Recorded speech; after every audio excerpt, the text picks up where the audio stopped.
더뉴스 2부 시작합니다. 지난달 우리 영공을 침범한 북한의 무인기 한 대가 대통령실 인근 비행 금지 구역을 침범했던 걸로 드러났습니다. 군은 용산 상공까지 뚫린 건 아니라고 선을 그었지만 비행 금지 구역을 침범하지 않았다는 초기 설명을 번복한 것이어서 비판이 제기됩니다. 여야가 이태원 참사 국정조사 기간을 오는 17일까지로 열흘 더 연장하기로 합의했습니다.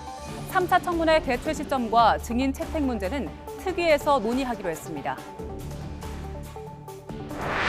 어제 하루 중국에서 입국한 단기 체류자의 3분의 1에 해당하는 103명이 코로나19 확진 판정을 받았습니다. 오늘부터는 중국자 입국자들에 대해서는 항공기 탑승 전 음성 확인서 제출도 의무화됐습니다. 베네딕토 16세 전 교황의 장례 미사가 우리 시간으로 오늘 오후 성 베드로 대성전에서 열립니다. 사흘 동안 20만 명이 찾아 조문한 성 베드로 성당에는 7만여 명이 모여 전 교황의 마지막 길을 함께 할 예정입니다. 겨울 가뭄으로 섬 지역 주민들이 식수나는 물론 빨래도 하기 어려운 극심한 고통을 겪고 있습니다. 동해안 지역에는 건조경보가 내려진 가운데 바람도 강하게 불어 대형 산불 우려가 커지고 있습니다. 내일 오후부터 모레 오전 사이에 전국에 비나 눈이 내리겠습니다. 특히 중부를 중심으로 다소 많은 눈이 예상돼 철저한 대비가 필요해 보입니다. YTN 김영수입니다.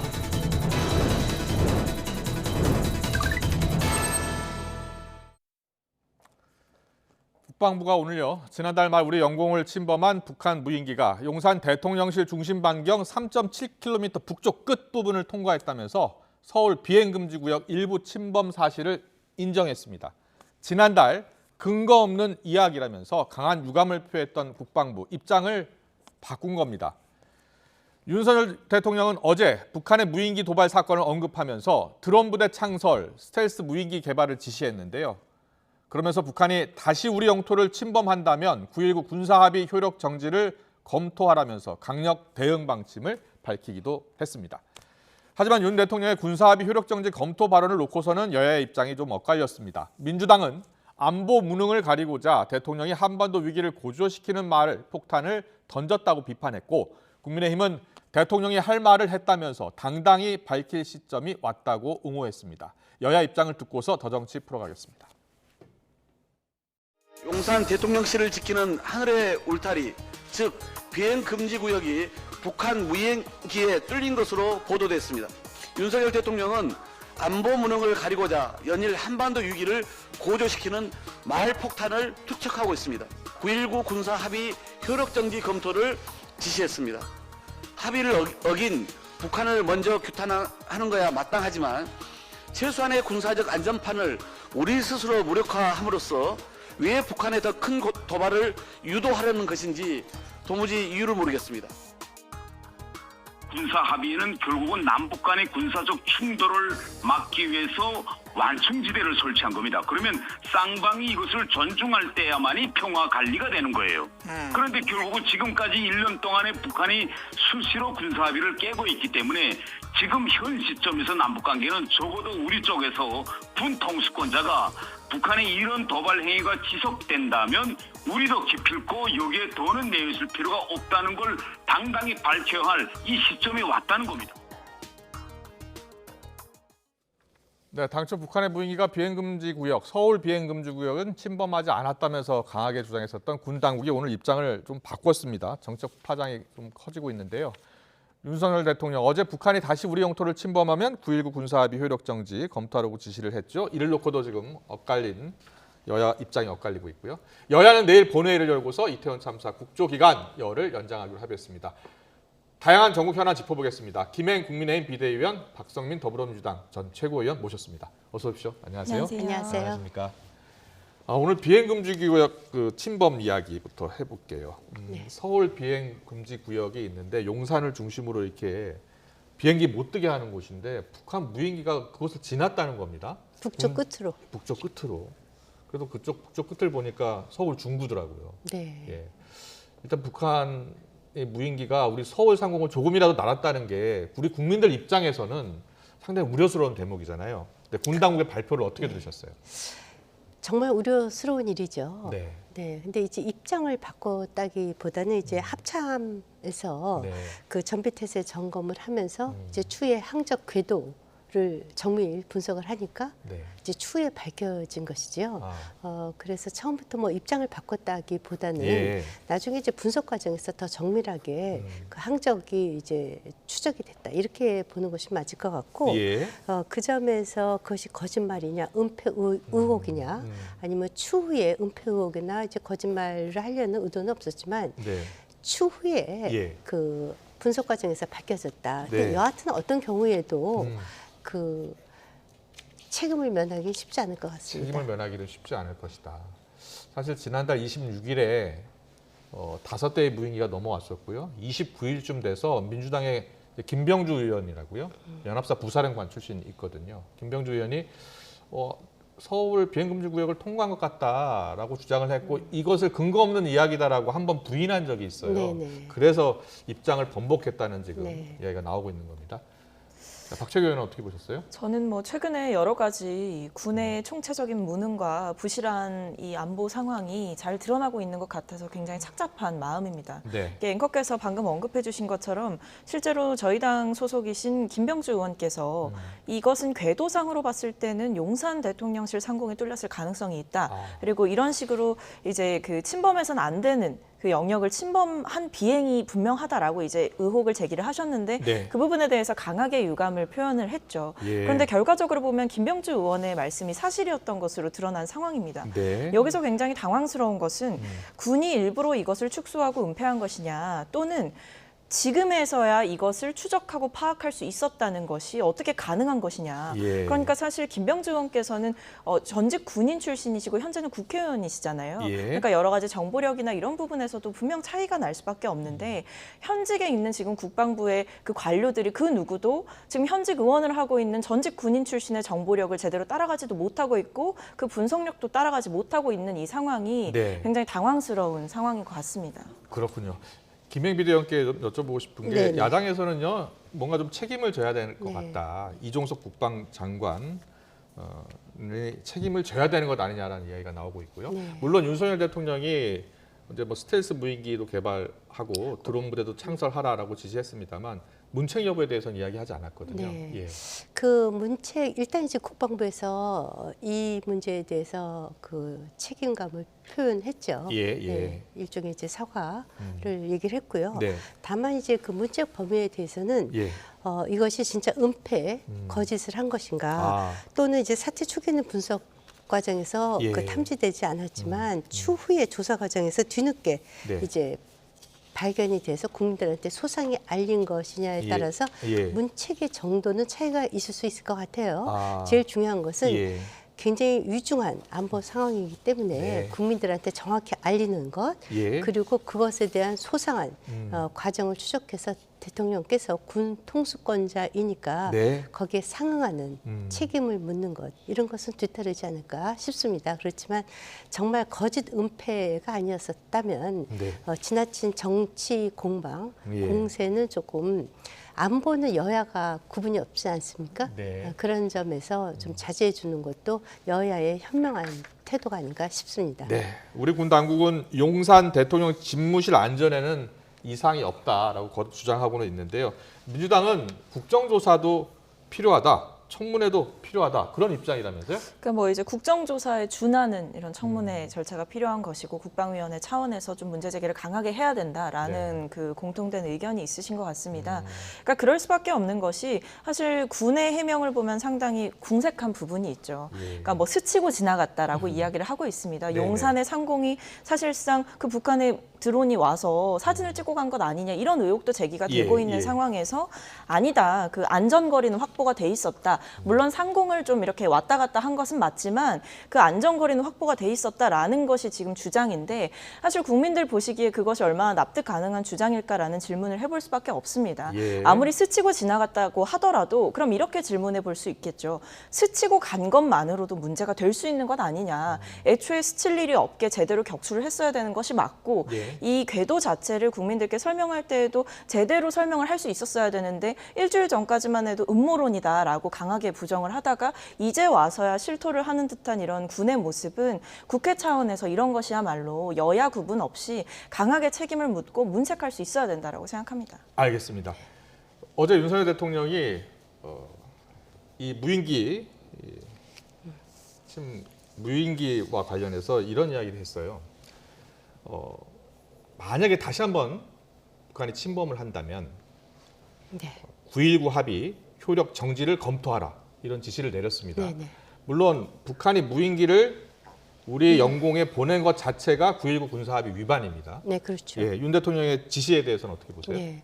이미 사실 정치권에서는 9.19 그 군사 합의가 휴지가 됐다라는 얘기가 예. 상당히 오래전부터 나왔죠. 다만 이제 정부 차원에서는 그동안 발언을 상당히 자제했을 뿐이 없었어요. 예. 그리고 아시다시피 뭐 이미 그 군사협정을 위반한 것이 17차례에 예. 17번에 달하고 네, 네. 특히 이제 2022년 작년 10월 이후에는 15번이나 되지 않습니까? 예. 뿐만 아니라 뭐 미사일을 뭐 쏜다든가 네. 등등의 실질적인 영내 또는 역외 예. 그런 그 침범도 예. 있었고요. 그런 의미에서 이것은 분명히 상호 서로의 안전을 담보하는 최소한의 안전 장치인데 그것을 북한이 먼저 깼다는 것에 대해서는 예. 저는 이제 더 이상 우리가 북한의 이런 안전 장치를 깬 것, 아까 이제 그 박홍근 원내대표께서 네. 그 윤석열 대통령이 최소한의 안전 장치를 저희 스스로가 깼다 이렇게 말씀하셨는데 네네. 그 전에 북한이 이미 이 협정 자체를 깨고 도발을 했다는 것은 주제의 사실이고 예. 그것에 이제 상응하는 우리의 예. 굳건한 국방 대비태세가 필요하다고 봅니다. 네네. 박홍근 원내대표는 오늘 아침에 안보 무능을 가리고자 한반도 위기를 좀 고조시키는 그런 무리한 발언이 아니냐 이런 비판을 했어요. 예. 사실 그렇게 문제 제기를 할 수밖에 없는 것이 최근에 이제 윤석열 대통령의 대북 관계에 대한 발언들을 보면 네. 굉장히 강경한 발언들을 쏟아내고 있죠. 예. 일례로 전쟁이라는 단어도 입에 올리신 바가 있고요. 네. 그다음에 여러 가지 지금 안보 상황에서도 굉장히 강경한 태세를 유지하면서 어떻게 보면 본인의 지지를 좀 결집시키는 그런 측면도 보여지고 있거든요. 네. 근데 저는 그런 대응이 상당히 적절하지 않다고 보고 있습니다. 사실 대통령의 입에서 나오는 단어 하나하나는 국가의 안보와 평화에 굉장히 직접적인 영향을 줄 수가 있어요. 특히 네. 남북 관계 같은 경우에는 굉장히 특수한 상황에 놓여 있지 않습니까? 그렇기 때문에 아무리 북한의 도발이 강하게 이뤄지고 있더라도 거기에 대해서 엄정한 대응을 지시하고 강력하게 유감을 표시하는 것은 마땅히 할 수 있는 일이지만 예, 예. 그렇다고 해서 이번처럼 9.19 군사 합의에 대해서 효력 정지를 선제적으로 이야기하는 것은 쉽게 말씀드리면 손해보는 장사를 하는 것이 아니냐라는 말씀을 드릴 수밖에 없는 것이고요. 예. 그다음에 폭탄이 터지지 않게 막아주고 있던 안전핀을 우리 손으로 빼겠다라고 이야기하는 것으로밖에 이해할 수가 없습니다. 그렇다면 대통령의- 엄정한 대응 네. 지시는 적절했을 수 있지만 9.19 합의 효력 정지 언급은 잘못됐다. 네, 그러니까 효력 정지를 검토해봐라라고 이야기를 했지 않습니까? 예, 그러니까 예. 물론 앞에 선제적인 조건이 있다는 것을 저도 알고 있지만 사실상 지금 대통령실 관계자 발로 나오는 이야기들을 보면 네. 꼭 침범이 아니더라도 7차 핵실험이라든지 이런 것들이 일어났을 때에도 충분히 검토 가능하다라고 이야기하고 있는 것 자체가 결국에는 이 효력 정지가 아니라 파기로 가기 위한 네. 수순을 밟으려는 것 아니냐라는 우려가 제기되고 있는 상황인 거예요. 그래서 그렇군요. 저는 예. 좀 더 신중하게, 그러니까 성급하게 이렇게 강경하게 대응하시는 것보다 단계적으로 대응할 수도 있는 것이고 국방부 차원에서의 대응도 가능한 것이기 때문에 네. 조금만 더 신중해 주셨으면 좋겠습니다. 예. 그런데 이 북한 외교관 출신이죠. 태영호 의원. 네. 태영호 의원은 북한에서 추가 도발할 가능성이 있다. 네. 그래서 대통령이 이렇게 발언하는 것 정도는 가능하다. 그리고 명확하게 당당하게 밝힐 시점이 왔다. 이렇게 이야기를 했어요. 네. 그 태용호 의원께서는 거의 매일 요즘 당을 들어오세요. 네. 네, 지금 북한에 이렇게까지 속고 있고 이렇게 무능하게 대응할 수 있는가? 네. 북한에 대해서 완전히 속고 있다. 실체를 정확히 알아라. 이런 말씀을 많이 하세요. 예. 이제 진보 정권과 보수 정권에 있어서의 그 대북관에 있어서는 상당한 네. 차이가 있는 것 같아요. 예, 특히 예. 전쟁과 관련돼서는 예. 안보관도 차이가 있고요. 예. 자, 보십시오. 문재인 전 대통령께서 지난 5년간 종전 협정을 하려고 했고요. 종전 선언을 하려고 했고 평화 쇼도 많이 했죠. 네. 그래서 그 대표적인 게 2018년 평양에 가서 이번에 그 정전 협정을 맺어온 것이 아닙니까? 그러고 나서 들은 것은 북한은 핵 개발 시간 예. 벌어줬죠. 그리고 들은 얘기는 정말 말로 담을 수도 없는 뭐 삶은 소대가리, 뭐 등심 머저리, 뭐 특등 머저리, 전응아 그런 얘기뿐이 못 예, 들었어요. 예. 그러면서 북한이 핵을 개발할 수 있는 시간만 벌어줬죠. 그리고 미사일까지 지금 탄도미사일이 미국까지 날아간다는 거 아닙니까? 예, 예. 자 보십시오. 이런 속담이 있어요. 평화를 원하면 전쟁을 준비하라. 네. 우리가 우크라이나 사태에서 핵무기 다 무장 해제하고 러시아로부터 어떠한 응징을 당했는지 네. 지금 바로 눈앞에서 목도하고 있습니다. 예, 예. 대북 독트린을 분명하게 얘기했어요. 긴장 완화는 예. 상호 준수가 의무입니다. 그리고 안전피는 저쪽에서 먼저 뺐습니다. 무려 17번이나 뺐습니다. 명백한 정전 협정 위반입니다. 그리고 그래서 대통령께서 대한민국만 일방적으로 합의를 지키면서 안보 위협을 당하지 않겠다. 예. 비례 수준을 넘는 수준으로 압도적으로 대응하겠다. 사실 예. 이거는 이명박 대통령께서도 김관진 당시 국방부 장관을 기용하면서 저쪽에서 도발하면 예. 100배, 1000배 응징하겠다라고 했었습니다. 네, 네. 알겠습니다. 이제 우리 김행 비대위원께서는 문재인 정권, 그러니까 과거 진보 정권 때 북한과 화해하고 남북 정상회담도 있고 했지만 결과적으로 북한 미사일 개발, 또 핵 개발에 시간만 벌어준 것 아니냐라는 주장을 하신 거고요. 여기서 우리 최고위원께서 하실 말씀 있을 것 같아요. 예, 뭐 남북 관계 그리고 평화라는 이 가치는 사실 단기간에 쉽게 이루어지는 일이 아니라는 것을 참 많이 배웠던 것 같습니다. 예. 그러니까 하지만 지금 이 윤석열 대통령의 강경한 대북 기조나 이런 전쟁이라든지 이런 것들을 너무 성급하게 말씀하시는 이런 부분들이 문제가 되는 이유는 예. 결국에는 그 평화라는 가치를 이루기 위해서는 그 인내의 시간이 필요한 것이고 그리고 북한의 이런 부적절한 행위나 도발에 대해서는 강경하게 대응할 수는 있지만 네. 이 우리가 상호 합의하에 했던 약속을 깨는 것은 다른 문제인 것입니다. 네, 네. 그래서 약속이 있어야 약속을 전제로 해야만 약속을 깼다라는 그 행위도 강력하게 비판을 할 수 있는 것이지 예. 이 상황에서 먼저 약속을 원천무효로 만들고 또는 없애버린 다음에 그들의 행위에 오히려 도발의 그 명분을 제공하는 것이 아니냐라는 비판을 할 수밖에 없는 거예요. 사실 예. 실제로 전문가들도 이번에 효력 정지를 두고 강경한 발언을 통해서 정치의 지지층은 일부 결집할 수 있을지 몰라도 북한은 오히려 그 파기까지 이끌어내기 위해서 더 강하게 도발하는 것이 아니냐라는 우려가 있는 것이거든요. 그래서 알겠습니다. 저는 수위 조절을 좀 하실 필요가 있다고 생각합니다. 예, 알겠습니다. 여기까지 듣겠습니다. 윤석열 대통령의 9.19 합의 효력정지 검토와 관련해서 아직 북한의 입장이 나오지 않았습니다. 북한이 과연 어떻게 대응할지 지켜보겠습니다. 계속해서 이태원 참사 국정조사 합의 이야기 좀 해보겠습니다.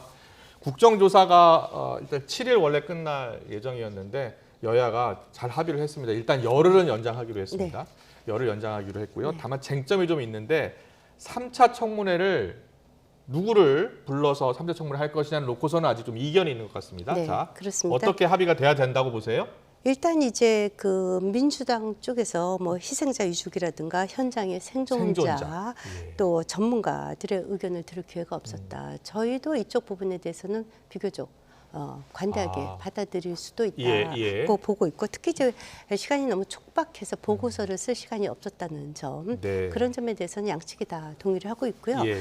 다만 이제 저희가 굉장히 중요하게 여기는 것은 잘 아시다시피 민주당의 비례대표 1번 신현영 의원 예. 이분이 이제 닥터카를 콜택시처럼 불려서 당시에 골든타임을 50분이나 늦추도록 한 그런 행위가 있고 예. 그것에 대한 철저한 조사와 또 신현영 의원과 그 명지병원과의 카르텔이 과연 무엇인지 예. 당시 왜 자격도 없는 신 의원이 전화를 걸었을 적에 명지대학은 득달같이 명지병원은 예. 그쪽으로 닥터카를 보냈는지 도대체 그들의 관계는 무엇인지 양측이 다 국정조사에 나와야지 된다 이런 입장입니다. 알겠습니다. 신현영 의원도 국정청문회에 나와야 한다라는 지금 주장을 국민의힘에서 계속 이야기하고 있는 것 같아요. 네, 박최고 의원께서는요? 저는 근데 나올 수는 있어도 그러니까 그것을 합의해 줄 수는 있어도 왜냐하면 지금 민주당 쪽에서는 한덕수 국무총리를 꼭 불러야 된다라는 입장이거든요. 예. 그러니까 저는 한덕수 국무총리 역시도 이상민 행안부 장관 못지않게 책임을 져야 되는 당사자 중에 하나로 보고 있기 때문에 네.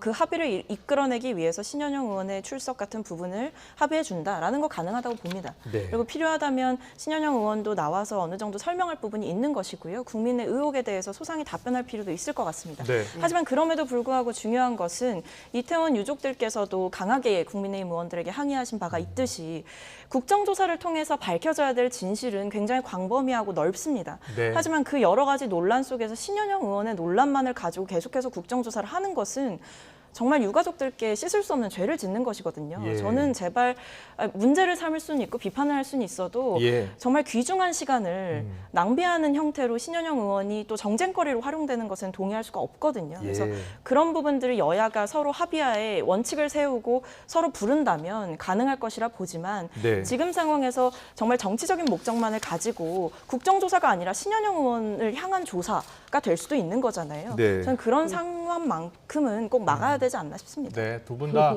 이 진상 규명을 해야 한다라는 목소리는 한 목소리를 내셨고요. 어제 청문회가 있었잖아요. 조응천 의원 인터뷰를 보니까 유족분들이 많이 괴로워하셨다고 합니다. 그럼요. 그러셨겠죠. 예, 그 공직자들이 너무 무책임하게 나만 살겠다 이렇게 남탓만 하고 본인의 책임 인정하지 않는 모습을 보면서 많이 괴로워하시고 탄식하고 흐느끼셨다고 하더라고요. 네. 예, 저도 좀 잠깐 봤습니다만 네네.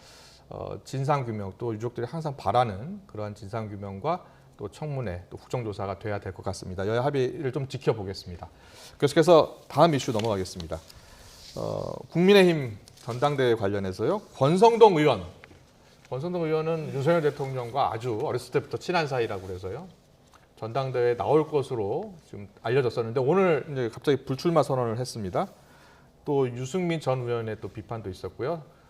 두 주자죠. 이야기 듣고서 국민의힘 전당대회 이야기 해보겠습니다. 저는 이번 전당대회에 출마하지 않습니다. 대통령의 최측근이 지도부에 입성할 경우 당의 운영 및 총선에 불필요한 오해의 소지가 있을 것이라는 당원의 여론과 우려를 기꺼이 수용하기로 했습니다. 그리고 또 제가 출마할 경우 윤심이 작용했다라는 또 불필요한 오해를 낳아서 대통령의 국정 운영에 부담을 줄 것이라는 여론도 수용을 했습니다. 민주당이 극우적인 가장 꼴보수적인 당대표, 대통령의 말만 듣는 윤핵관 당대표, 그런 당대표 민주당이 제일 좋아하죠. 그래서 자꾸 민주당 이야기를 하는데 뭐 역선택 이야기도 하고 천만의 말씀입니다. 민주당이 제일 싫어하는 당대표가 접니다. 왜? 총선에서 중도의 표를, 무당층의 표를, 수도권의 표를, 젊은 층의 표를 가장 많이 갖고 올 수 있는 당대표가 저기 때문에.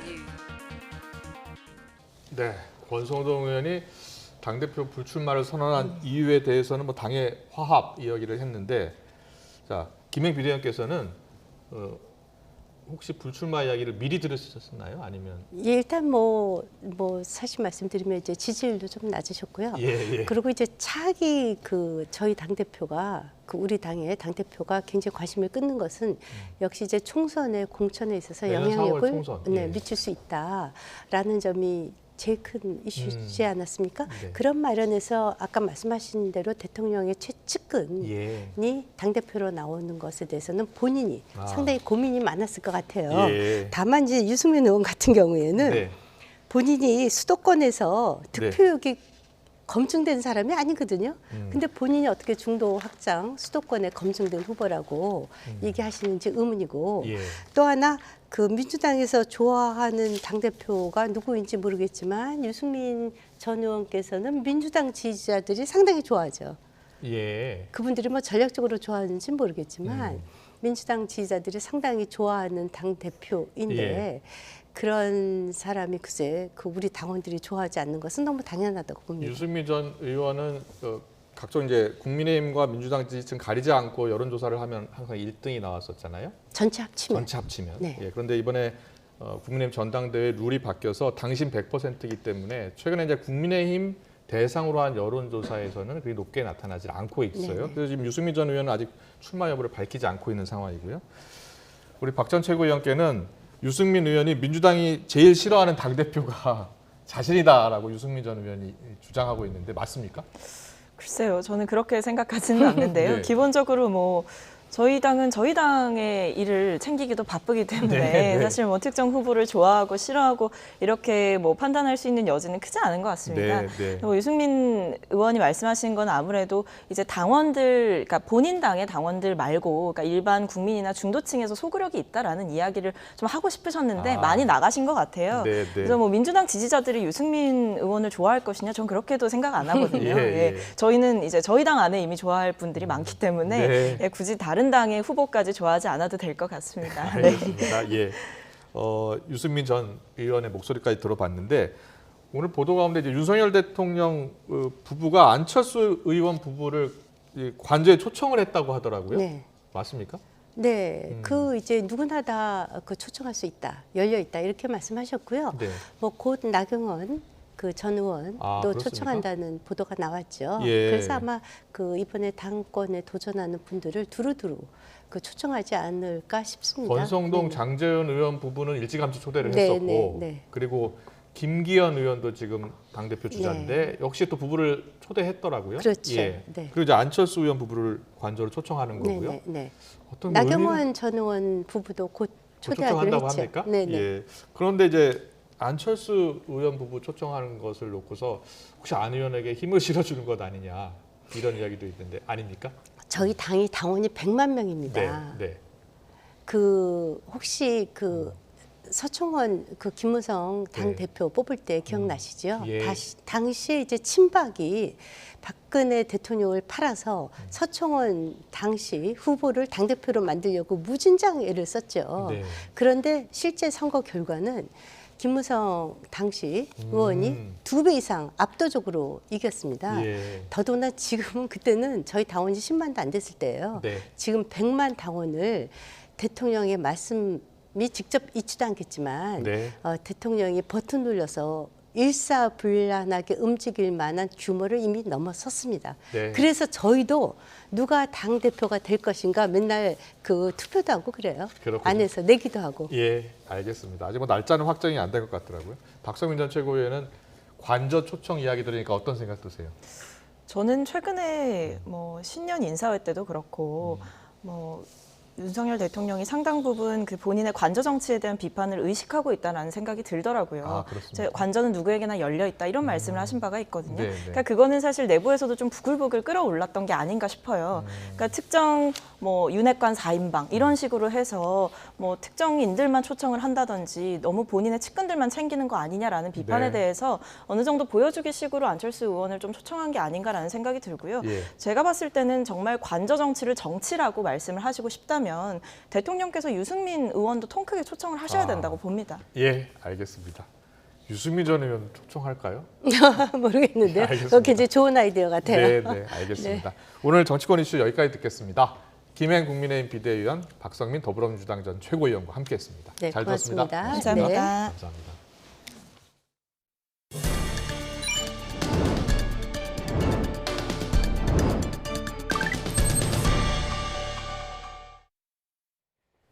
지난달 서울에 침투한 북한 무인기가 비행 금지 구역을 침범하지 않았다고 강력하게 부인하던 군이 일부 진입했다며 입장을 바꿨습니다.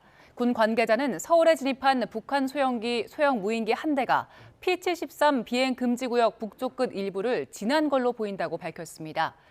비행 금지 구역은 안전과 국방 등의 이유로 항공기의 비행을 금지하는 공역인데 P-73은 서울 용산 대통령실과 국방부를 중심으로 반경 3.7km에 설정돼 있습니다.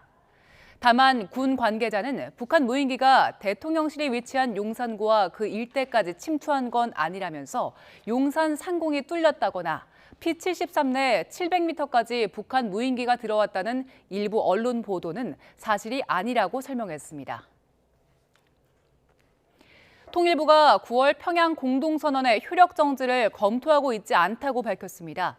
통일부 당국자는 오늘 오전 기자들의 질문에 이같이 답한 뒤 효력 정지와 관련해선 어제 윤석열 대통령이 9.19 남북 군사 합의를 한정해서 언급했다고 강조했습니다. 또 남북 합의에 대한 정부의 기존 입장은 달라지지 않았다며 정부는 남북 간 모든 합의를 존중하고 이행해야 한다는 입장이라고 덧붙였습니다. 해군이 동해, 서해, 남해, 한반도 전 해역에서 새해 첫 해상 기동 훈련을 벌였습니다. 가상의 함정과 항공기 식별부터 실제 사격까지 진행됐다고 하는데요. 훈련 모습을 한현희 기자가 전해드립니다. 우리 해군의 3,200톤급 구축함 을지문덕함이 포를 내뿜습니다.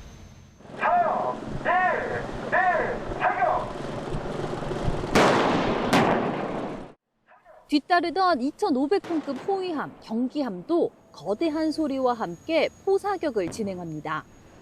포사격을 마친 경기함이 을지문덕함을 따라 움직이자 유도탄 고속함 홍시욱함과 참수리 고속정이 열을 맞춰 뒤를 따릅니다.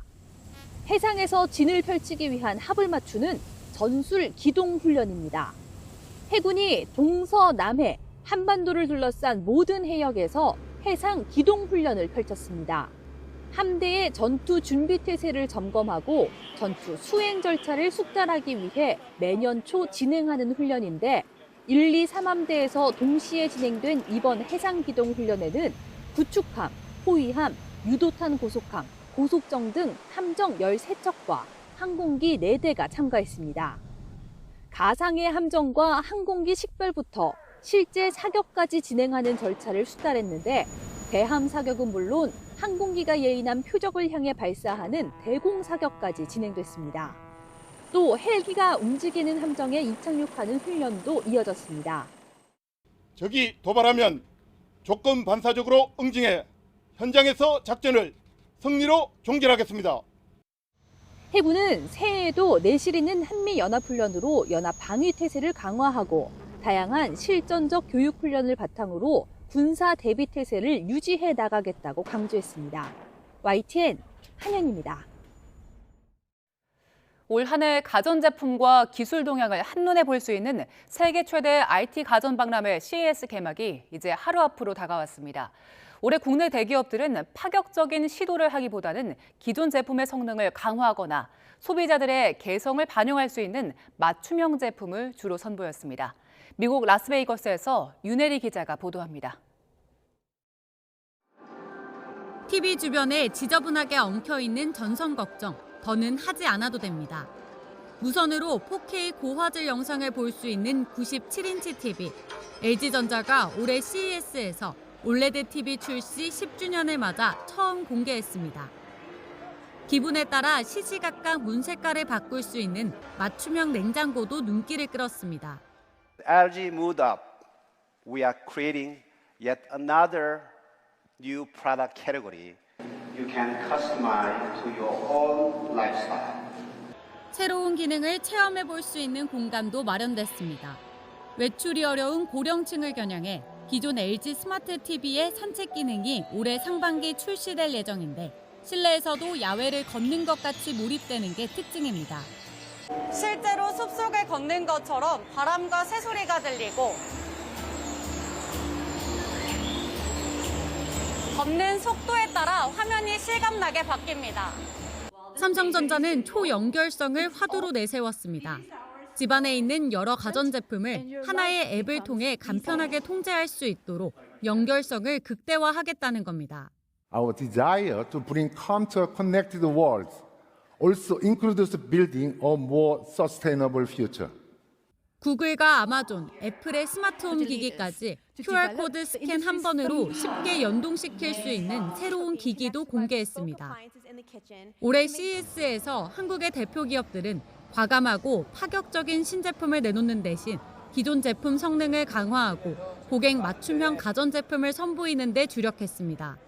전반적인 기술력이 상향 평준화되면서 미미한 변화로 더는 차별화가 어렵다고 판단했기 때문입니다. 앞으로는 누가 더 편리한 사용 환경을 제공하는지, 또 개인의 취향을 제품에 얼마나 반영할 수 있는지가 소비자들의 선택을 좌우할 걸로 보입니다. 미국 라스베이거스에서 YTN 윤혜리입니다.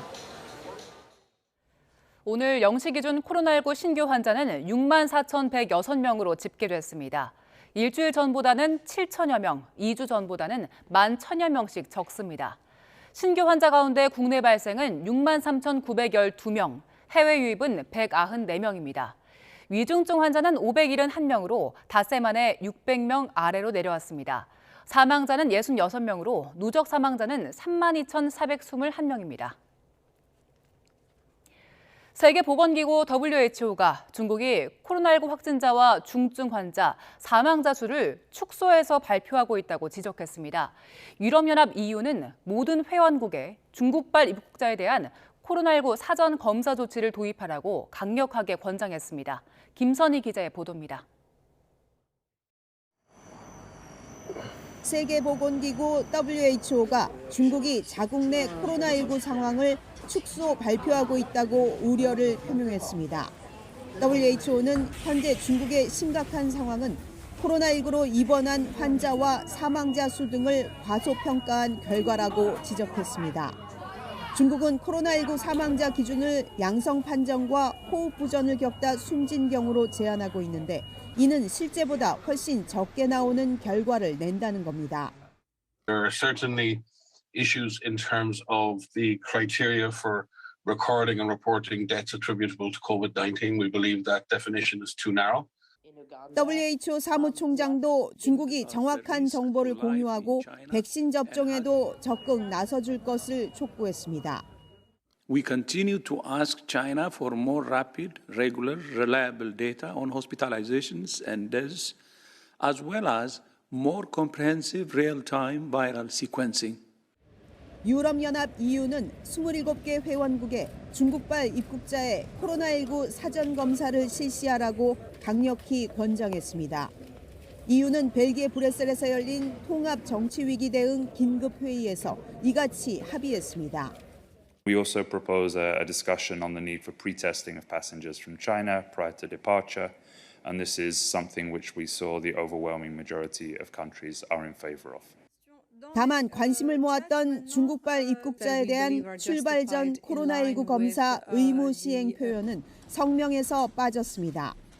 중국의 반발을 의식해 수위를 조절했지만 이번 권고 조치로 상당수 국가가 사전 검사를 속속 도입할 것으로 관측됩니다.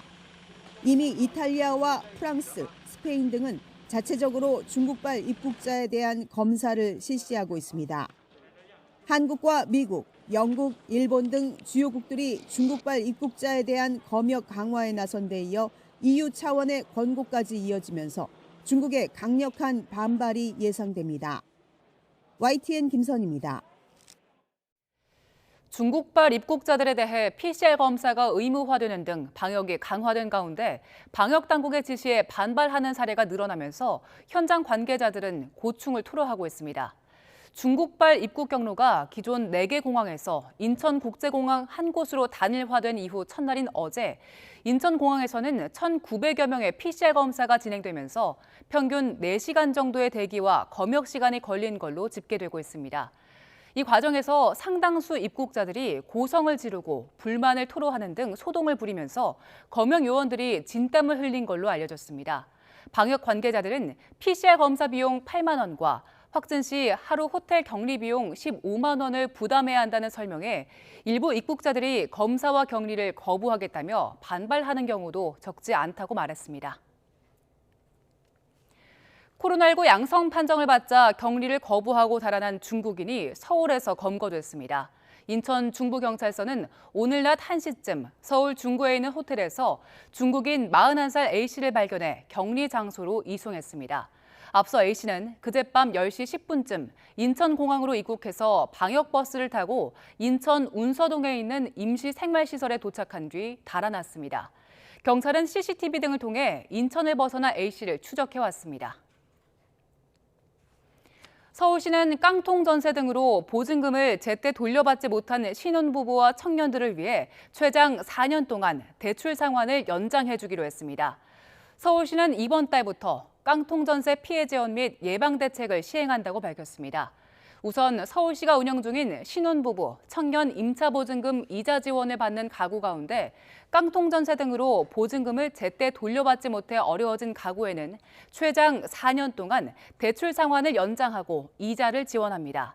돌려받지 못한 보증금으로 인해 임대인에 대해 소송이 시작되는 등 관련 절차가 진행될 경우 최장 4년 동안 발생하는 대출 이자를 시가 모두 부담하도록 제도 개선도 추진합니다. 한덕수 국무총리는 전세 사기는 서민 삶의 기반을 무너뜨릴 수 있다는 점에서 절대 용납될 수 없다면서 국토부와 경찰청 등 관계부처에 피해자 지원과 함께 단호한 대처를 주문했습니다. 한 총리는 오늘 정부 서울청사에서 열린 국정현안 관계장관 회의에서 빌라왕 사건을 비롯한 전세 보증금 사기가 현재 밝혀진 것만 봐도 피해 규모가 상당하고 특히 사회초년생인 청년이나 신혼부부 등의 피해가 극심하다며 이같이 말했습니다.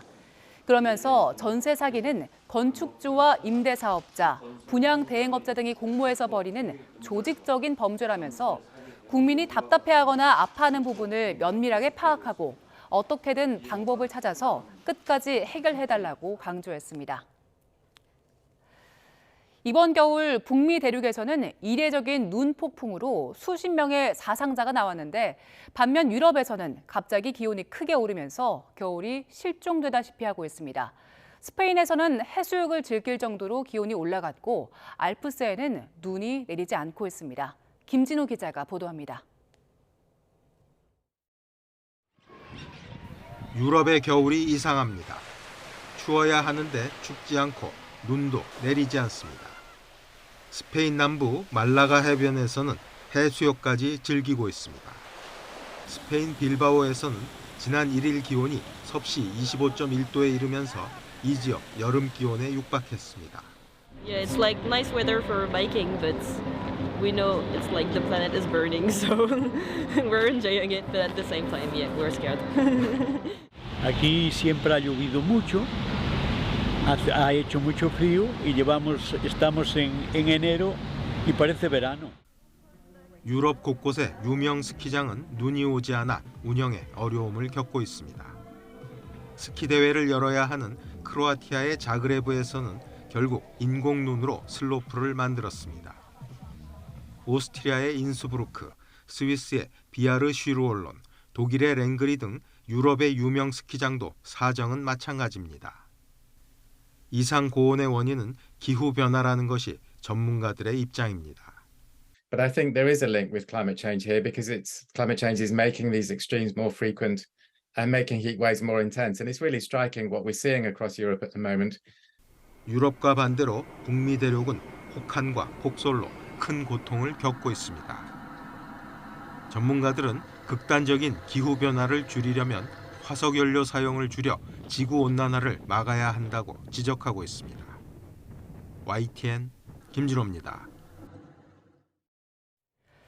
선종한 베네딕토 16세 전 교황의 장례 미사가 우리 시각 오늘 오후 5시 반 바티칸 성 베드로 성당에서 거행됩니다. 오늘 장례 미사에는 세계 13개 나라 지도자와 성직자 등 7만 5천여 명이 참석할 예정입니다. 미사를 마치면 베네딕토 16세 전 교황은 세 겹의 관으로 봉인된 뒤 성 베드로 대성전 지하묘지에 안장돼 영면에 들어가게 됩니다. 러시아에서 철수한 패스트푸드 업체 맥도널드가 이웃나라 카자흐스탄에서도 발을 빼기로 했다고 블룸버그 통신이 소식통을 인용해 보도했습니다. 러시아에 대한 국제경제 제재로 패티 원료 등 식자재 수급이 어려워진 것이 이 같은 결정의 배경이라고 블룸버그 통신은 전했습니다. 카자흐스탄은 대러시아 제재의 직접 규제 대상은 아니지만 맥도널드는 제재 이후 카자흐스탄 현지 매장의 러시아산 식자재 수입을 중단해 왔습니다.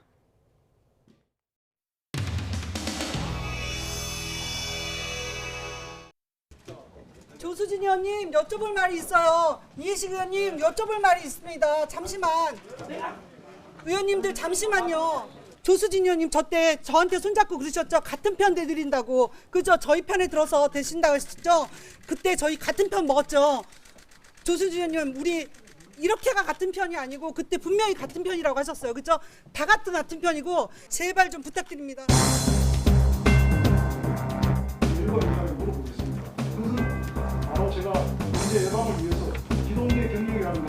계속해서 지금 상황을 알게 된 시점을 11시라고 증언을 하고 있는데요. 이거 자체가 위증이에요.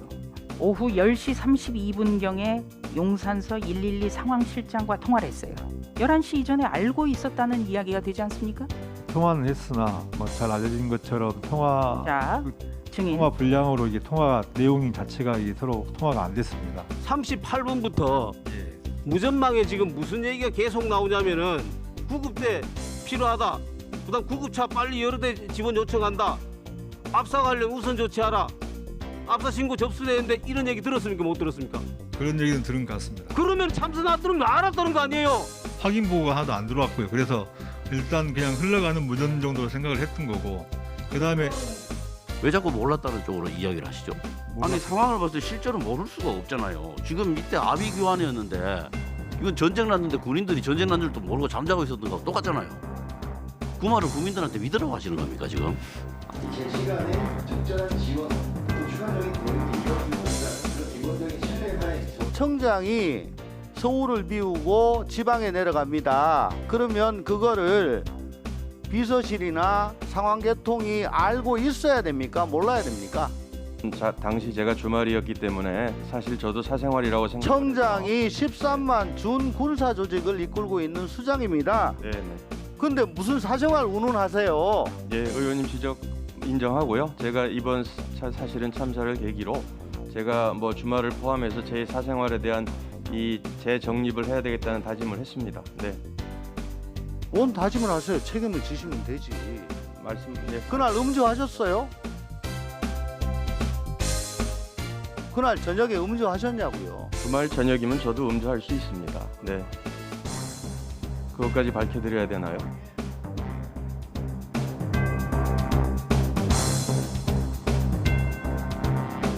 정의를 선포합니다. 잠깐만요. 여기 잠깐만요. 여기 막아주세요. 봐봐요. 할 얘기를 봐봐. 아니 몰랐던 게 자랑이세요? 예? 자랑 아닙니다. 이거는 조직 관리를 잘못한 총장의 잘못이에요. 예? 가지 마시고 저 얘기 나오고 가시다니까요. 예? 맞잖아요. 회장님 말씀드릴게요. 아니 거기서는 안 되니까. 총장님.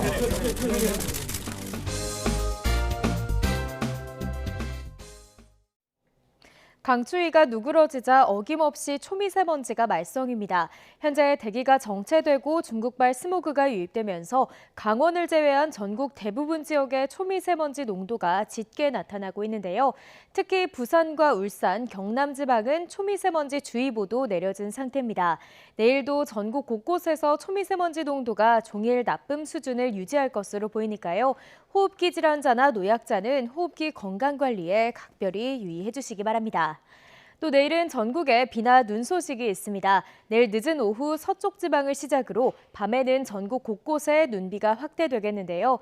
예상되는 눈의 양은 강원 많은 곳은 최고 10cm, 그 밖에 중부지방으로도 최고 8cm의 많은 눈이 내리겠습니다. 특히 퇴근길 무렵에는 눈비가 섞여 내리면서 도로가 무척 미끄러울 것으로 보이니까요. 교통 안전에도 각별히 유의해 주시기 바랍니다. 내일 아침에는 예년 기온을 1에서 3도가량 웃돌면서 큰 추위는 없겠습니다. 내일 서울 아침 기온 영하 3도, 대전 영하 4도, 광주는 0도가 예상됩니다. 낮 기온도 오늘과 비슷하거나 조금 높겠습니다. 내일 서울 낮 기온 5도, 대전 8도, 대구는 9도가 예상됩니다. 눈비는 토요일 오전까지 이어지겠고요. 이후에는 대체로 맑은 가운데 예년보다 온화한 겨울 날씨가 이어질 전망입니다. 지금까지 날씨 정보였습니다. 네, 이슈를 더 쉽게 전해드리는 더 뉴스 내일은 더 준비하겠습니다. 잠시 뒤 뉴스큐가 방송됩니다. 시청해주신 여러분 고맙습니다.